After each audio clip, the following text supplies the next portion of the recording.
Hello everyone, and welcome back to Life Single Review. I'm so glad you're here with us today. I hope this message finds you healthy, happy, and ready to be inspired by another beautiful story of resilience and love from Vietnam. Have you ever wondered what real happiness looks like? Is it found in wealth and luxury, or in the simple, quiet moments of everyday life? What happens when a single mother and an ordinary working man decide to build a life together with nothing but their bare hands and hopeful hearts? How does a small family find joy in back-breaking work under the scorching sun? Today's story about Huyen and Day will show you the true meaning of overcoming fate. It's about finding contentment in modest victories, discovering love in shared struggles, and building dreams one small step at a time. This isn't just a story. It's a testament to the power of perseverance and authentic human connection. Before we dive in, please don't forget to subscribe to Life Single Review and hit that notification bell so you won't miss any of these meaningful stories. If you believe in the power of love and honest work, give this video a thumbs up and share it with someone who needs inspiration today. The morning sun was already climbing high when Day started working on his special project, building a small house for Bibi, the family's beloved pet. You could see the concentration on his face as he carefully measured each piece of wood, making sure everything fit perfectly. He hammered nails with steady practiced movements, the kind that come from years of working with his hands. This wasn't just any construction job. This was love in action. Day was building a roof, laying down a mat for flooring, creating a cozy shelter that would keep Bibi warm when winter arrived. He kept stepping back to check his work, adjusting angles, making sure the structure was sturdy enough to withstand the weather. What strikes me most about this scene is Dee's character. Here's a man who works hard every day just to make ends meet, yet he takes time to build a proper home for a pet. It speaks volumes about his gentle nature and his capacity to care. He wasn't doing this for recognition or praise. He was doing it because that's who he is. Someone who looks after every member of his household, no matter how small. In his mind, Bibi deserved comfort and warmth just as much as anyone else in the family. But here's where the story gets absolutely adorable. Little Maya, with her endless curiosity and innocent heart, became fascinated with Bibi's new house. She kept crawling inside, exploring every corner, feeling the wooden walls, testing the space. "It's so warm in here," she exclaimed with pure delight. Then came the moment that melted everyone's hearts. Maya announced that she wanted to sleep in Bibi's little house instead of her own bed. Can you imagine? This precious child was so enchanted by the tiny shelter that she proposed an exchange. Bibi could have the big house, and she would take the small one. "Tonight I will sleep in the new house with Bibi," she declared with complete seriousness. Day tried to explain patiently why that wouldn't work, but Maya was persistent.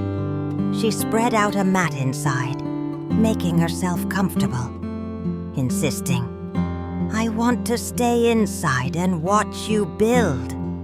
The humor in this situation is beautiful, isn't it? But beyond the laughs, it reveals something profound about Maya's character. Her generosity, her ability to find joy in simple things, and her pure-hearted love for every member of her family. D, ever the patient father figure, promised her, "Tomorrow, I can make a bigger house for you so you can stay comfortably." That's the kind of gentle parenting that shapes beautiful souls. Earlier that same morning, before the house building began, Huyen and Maya were already busy with their daily routine, feeding the chickens. This might seem like such an ordinary task, but watch how Huyen turns it into a teaching moment. "Let me chop the bananas first, dear," she tells Maya, showing her daughter how to prepare the food properly. Maya eagerly helps, carrying the bran, mixing it with the chopped bananas, learning the rhythm of farm life. "Be careful not to spill your mom's stuff," Huyen reminds her gently. There's such tenderness in these instructions.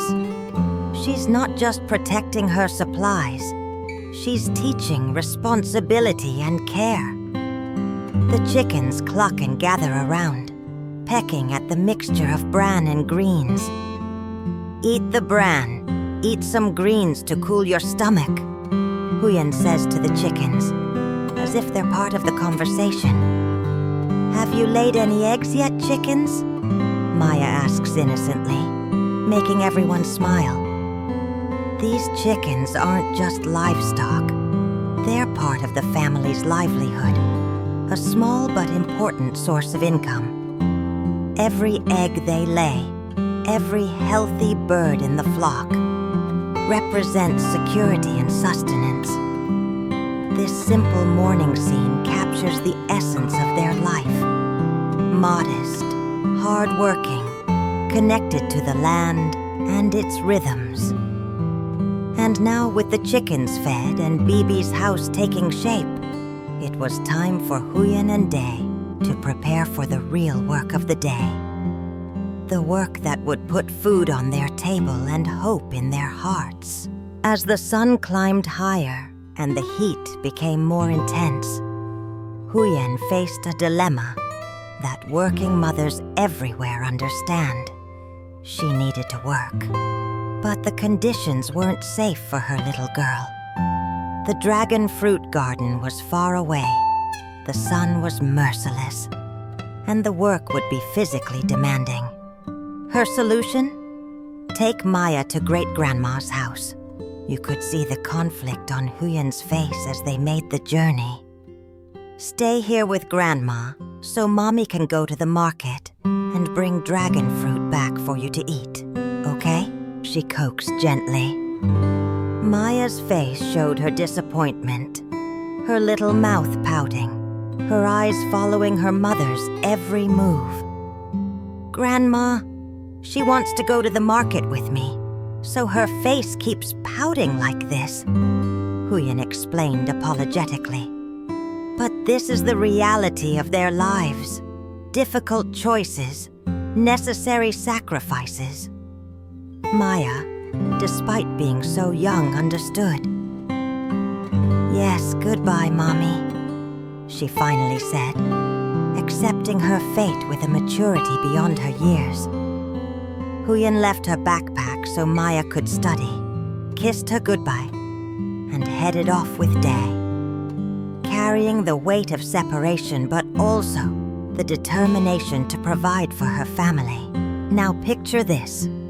A vast dragon fruit garden, stretching out under the blazing midday sun, rows upon rows of cactus-like plants, bearing their precious red fruit.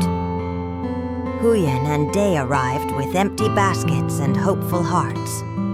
The garden owner had agreed to let them harvest at wholesale prices, which meant they could earn a decent profit selling at the market. But first, they had to pick the fruit, and this required skill and knowledge. "Now choose the fruits that have wider spaced eyes," Dee instructed, showing Huyen what to look for. Fruits like this have eyes that are a bit dense.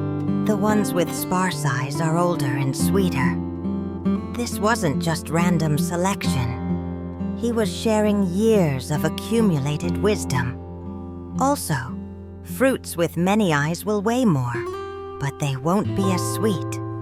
Since we're in the garden, we should choose the ones with sparse, nice-looking eyes. They worked methodically, cutting the ripe fruit from the plants, feeling the weight of each one, checking for any damage.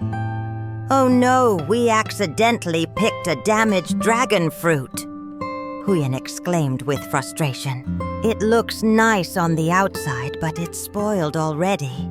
It'll be hard to sell." These are the small heartbreaks of their work. Every damaged fruit means lost profit. But they pressed on, searching for the best specimens, filling their baskets slowly but surely. The heat was oppressive. Sweat ran down their faces. Their backs ached from bending and reaching. Yet there were moments of pure joy when Dee cut open a fruit for them to taste. "Try it. It's good, right? It's hot and eating dragon fruit is really refreshing," he said with a satisfied smile. The fruit was incredibly sweet, the flesh deep red and juicy. "It's really sweet," Huyen agreed happily, knowing this quality would help them sell well at the market. In the middle of their work, Dee noticed something else. Wild pennywort growing abundantly around the garden. Pennywort in summer sells well for people to eat fresh, very cooling. And since it grows wild, the owner probably won't charge for it, he reasoned. So he gathered some, always thinking, always looking for opportunities to earn a little extra. This is survival with intelligence and resourcefulness. Exhausted, they took a break in the shade, sharing water and catching their breath. It was in this quiet moment that their deeper thoughts emerged. Day looked around at the fertile land, the productive trees, the potential all around them. "If only we had money to buy some land here to make a farm," he said wistfully. "Growing crops and raising animals would be so nice. But land here must be expensive." Can you hear the longing in his voice? This isn't just idle daydreaming. This is a man imagining a better future, a more stable life. Huyen understood completely. She shared that dream. But they're also realistic people who understand their current limitations. "Maybe in a few months when the new harvest season starts, we'll come again," Dee continued, already planning ahead. "At the beginning of the season, there are lots of big fruits. Even in their exhaustion, even in their modest circumstances, they're not giving up. They're plotting, planning, hoping. This conversation reveals everything about their relationship. They're partners in struggle, companions in dreams, united in their determination to build something better. They weren't born into privilege, but they're creating their own path forward, one dragon fruit at a time, while her parents labored under the hot sun. Little Maya wasn't sitting idle at great-grandma's house. This remarkable child, instead of complaining or crying for her mother, made herself useful. "Do you know how to pick vegetables? Help me pick some, okay?" Great-grandma asked, and Maya eagerly joined in. Watch this beautiful scene. A small girl carefully pulling vegetables from the soil, learning the movements by observing her elder. "Grandma, am I picking them correctly like this?" Maya asked, wanting to do it right. "Yes, that's good. Pick them and put them in this pile for me," Grandma encouraged. "You're so good, truly the child of Huyen." very well behaved. The elderly woman observed with genuine admiration, but Maya wasn't finished impressing everyone. After helping with the vegetables, she sat down with her notebook and practiced writing, her small hand carefully forming letters. The concentration on her face was touching. Here's a child who understands that education matters, that hard work matters. Then came a moment that revealed the depth of Maya's awareness about their family's financial situation. When great-grandma offered her milk, Maya gently refused, saying, "Grandma, you don't have money, so I won't drink your milk." Can you imagine? A child so young yet so conscious of not being a burden. It's heartbreaking and beautiful at the same time. By late afternoon, Huyen and Day had transported their harvest to the market. And now came the test. Could they sell their dragon fruit and make this long day of hard work profitable? Huyen arranged the fruits carefully, displaying the biggest and most beautiful ones prominently. The deep red color caught people's eyes immediately. "Red dragon fruit is very sweet," she called out to passing customers, her voice cutting through the market noise. "Buy some dragon fruit, please." This wasn't just selling. This was performance, persuasion, connection. When potential customers stopped, Huyen employed her most effective strategy. She cut samples for them to taste. Red dragon fruit, $1 per kilo. Very sweet. The proof was in the tasting, and the fruit's natural sweetness did half the selling for her. "How much per kilo?" a customer asked.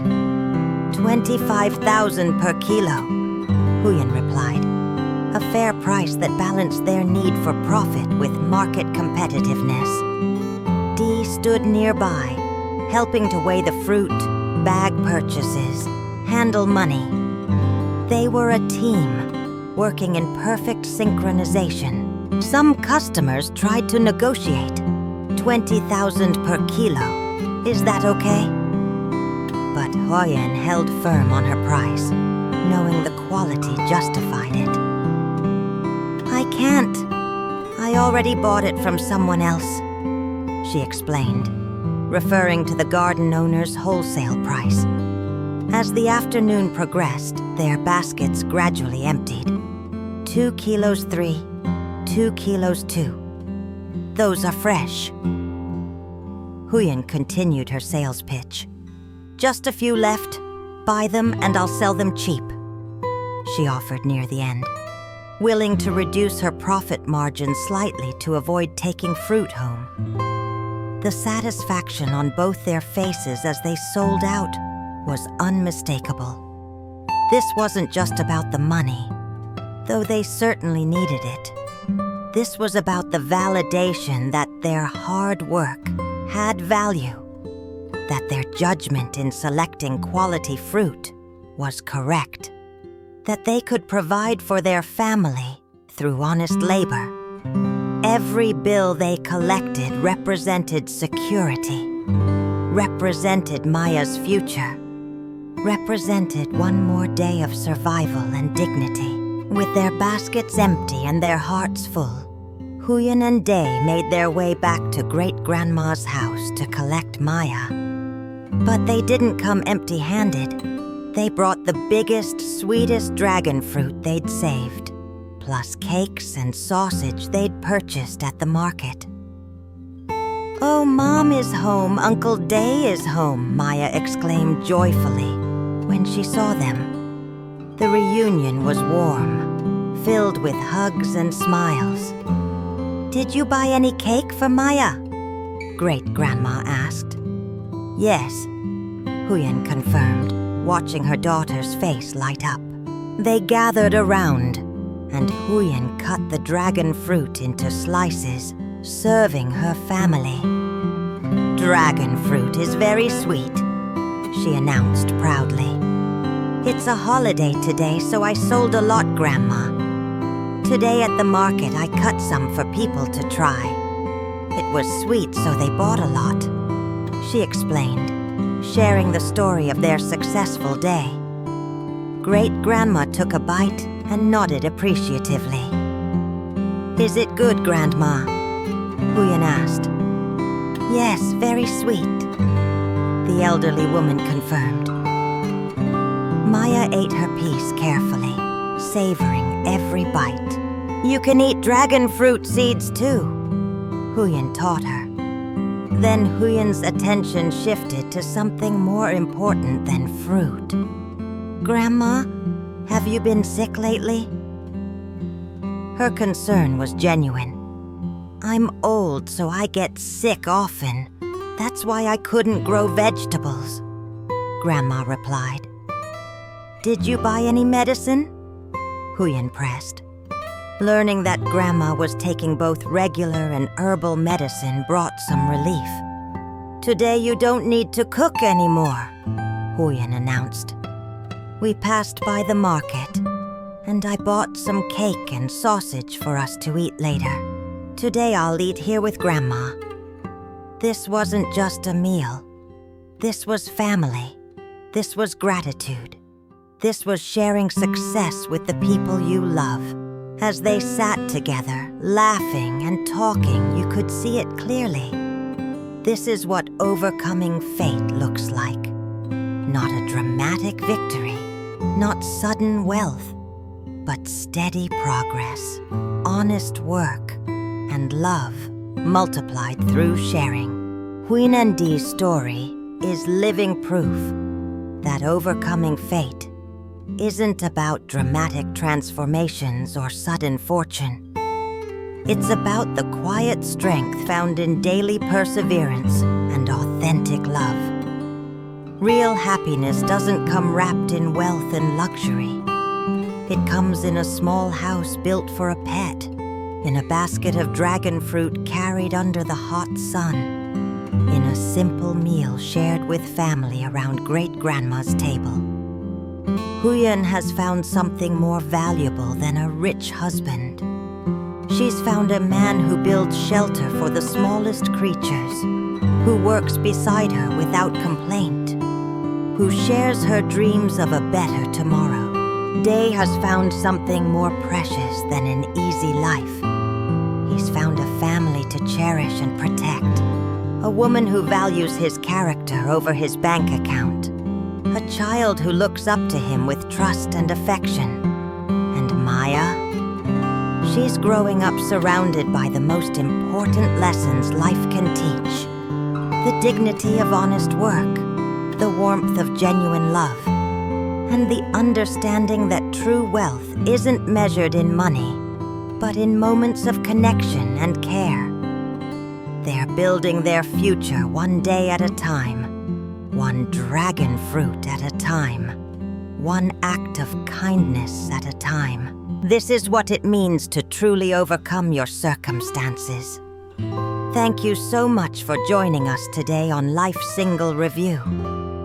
If this story touched your heart the way it touched mine, please show your support by giving it a thumbs up and sharing it with someone who needs to remember that love and hard work can overcome any obstacle.